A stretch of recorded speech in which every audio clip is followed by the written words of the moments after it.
manuel qui s'appelle Africasie, qui a été fondé il y a au moins presque 50 ans. Donc c'est un journal de contre-information, d'investigation, et puis en général on essaie d'être à contre-courant de ce qui est dit dans les médias mainstream. Voilà. Bon, le sujet c'est médias et terrorisme, victimes ou complices.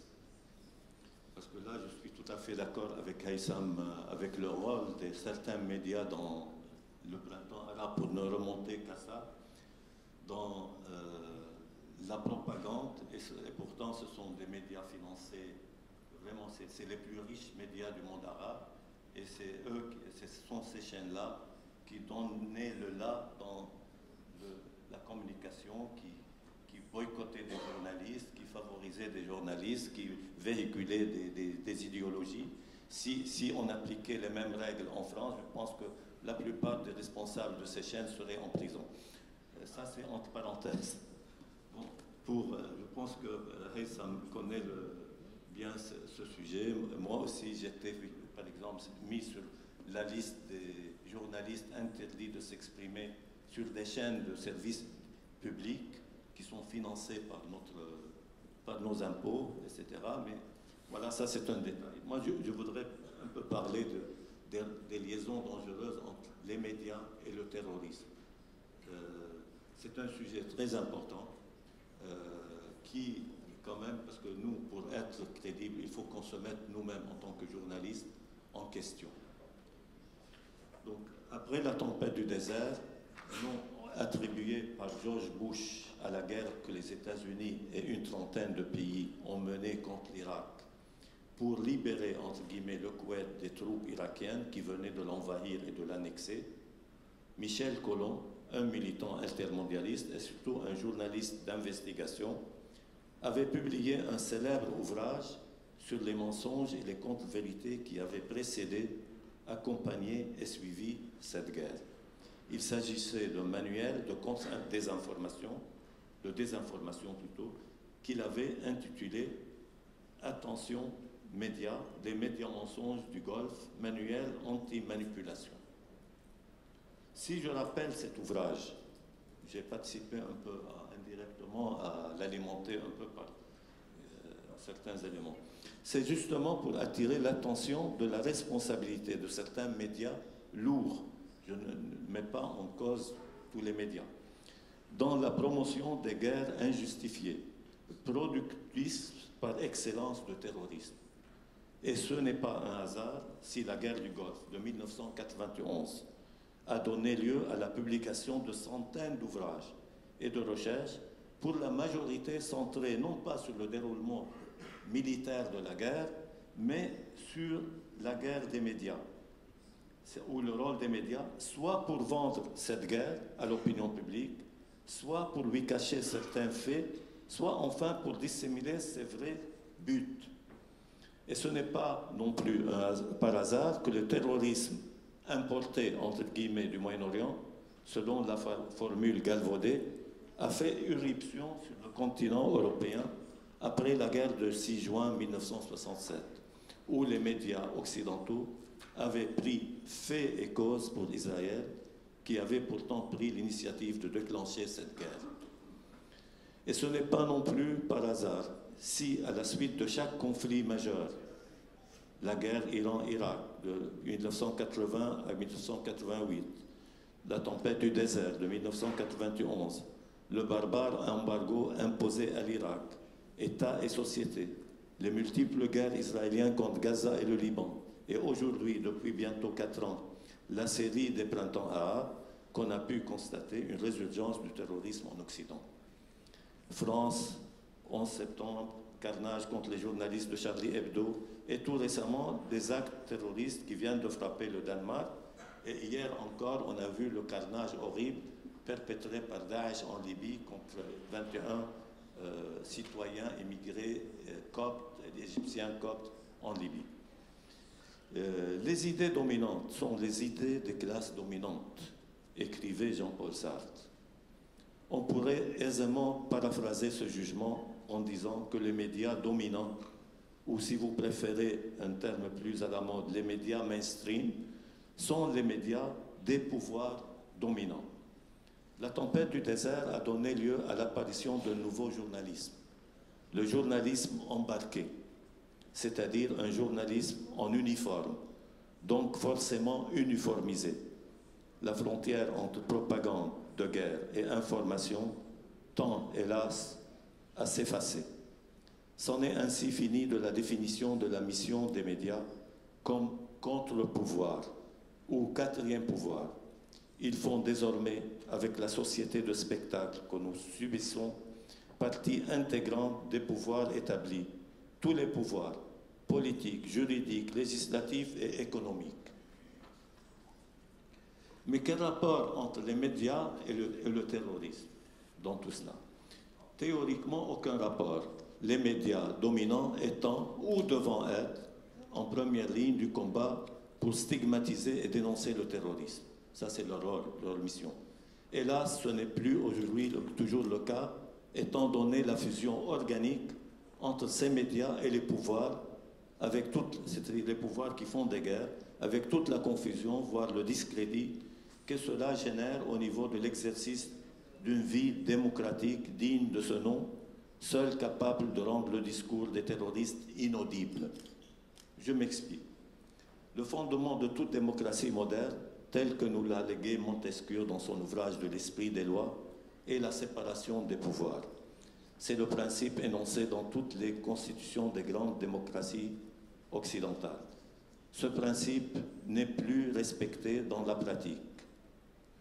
Ce constat n'est pas seulement le fait d'hommes anti-système ou les médias alternatifs, mais d'un homme issu du système, comme c'est le cas d'un juriste et homme politique français, centriste, qui s'appelle André Santini, qui avait occupé en 97, le poste de coprésident du groupe d'études Internet, technologie de l'information et de la communication et commerce électronique à l'Assemblée nationale française. C'est intéressant parce que ça vient d'un homme très centriste, très dans le système. Que dit-il? Selon lui, les trois pouvoirs issus de la pensée de Montesquieu n'existent plus face au pouvoir médiacratique. Le pouvoir législatif n'existe plus, il n'y a plus de débat à l'Assemblée et ce sont les médias qui font le débat. Quand le gouvernement prend une décision, la presse en a la connaissance en priorité. Pour le pouvoir exécutif, il serait manipulé par les sondages que Santini nomme la sontodocratie.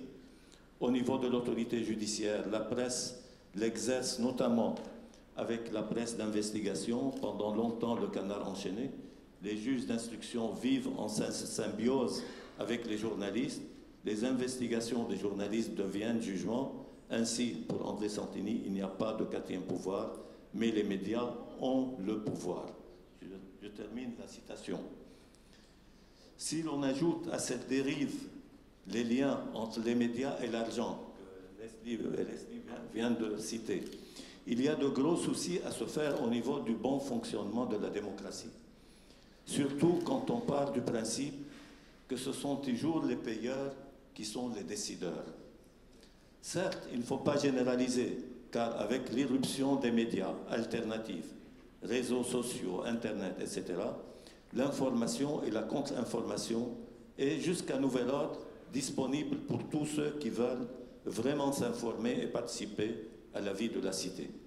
Je dis bien jusqu'à nouvel ordre, car depuis le 11 septembre et l'adoption du Liberticide Patriotic Act, cet espace d'information alternative se rétrécit. Et je crains ça pour la France et en Europe après l'affaire Charlie. Chaque jour, on entend des voix autorisées appeler à toujours plus de contrôle, plus de barrières au nom de la sécurité et de la lutte antiterroriste. Sans doute, les groupes terroristes manipulent à merveille la communication moderne, notamment numérique. On le voit, hélas, mais même il n'y a pas que le numérique, là, comme certaines chaînes du Golfe satellitaire, elles le font vraiment avec beaucoup d'argent, beaucoup de technologie, beaucoup de savoir-faire. On se demande à l'examen de la production de groupes comme Al-Qaïda ou l'État islamique, en plusieurs langues d'ailleurs, s'ils n'ont pas été formés assez tard dans des écoles occidentales de communication. Ils imitent en tout cas parfaitement leurs adversaires. Pour ne citer qu'un exemple, les scènes de barbarie, exécutions massives, utilisation à grande échelle des attentats suicides, mise en scène chorégraphique de certaines atrocités, comme on l'a vu hier en Libye, ne sont-elles pas inspirées de la doctrine Shock and Awe, ou Choc et Effroi, qui a été mise en œuvre lors de l'invasion de l'Irak en 2003, ou auparavant dans la guerre de l'Algérie. Il en est de même pour l'utilisation par ces groupes de la symbolique de Guantanamo, habits orange et cages, etc., comme outil de propagande. Pour le politologue et spécialiste de l'information, François Bernard Hugues, le terrorisme au sens moderne naît avec les médias modernes. Raymond Aron le caractérisait par la recherche d'un impact psychologique supérieur à son impact militaire, s'efforçant autant de produire un message que de faire un ravage. Le terrorisme utilise ses armes pour faire connaître plutôt que pour faire mourir. Mais maintenant, ce n'est plus le cas, malheureusement. Surtout, historiquement, il considère les médias comme des armes. Le même François Bernard Hugues cite le diplomate américain Richard Holbrooke, qui s'interrogeait à juste titre.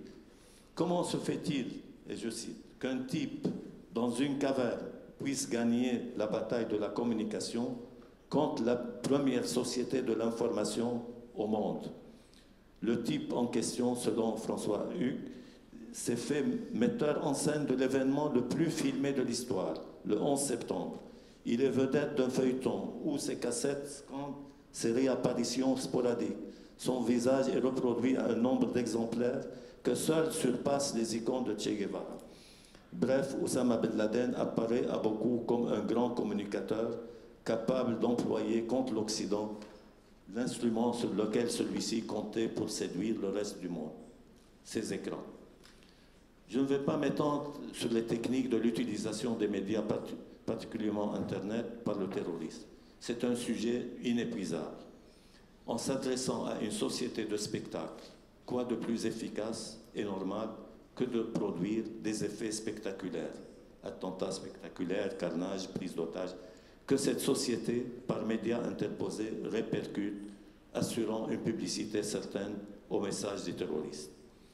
Il faut sortir de ce jeu malsain, non pas en s'imposant une autocensure inefficace ou en se cantonnant à une diabolisation stérile, mais surtout en revenant aux sources de la mission médiatique ou journalistique.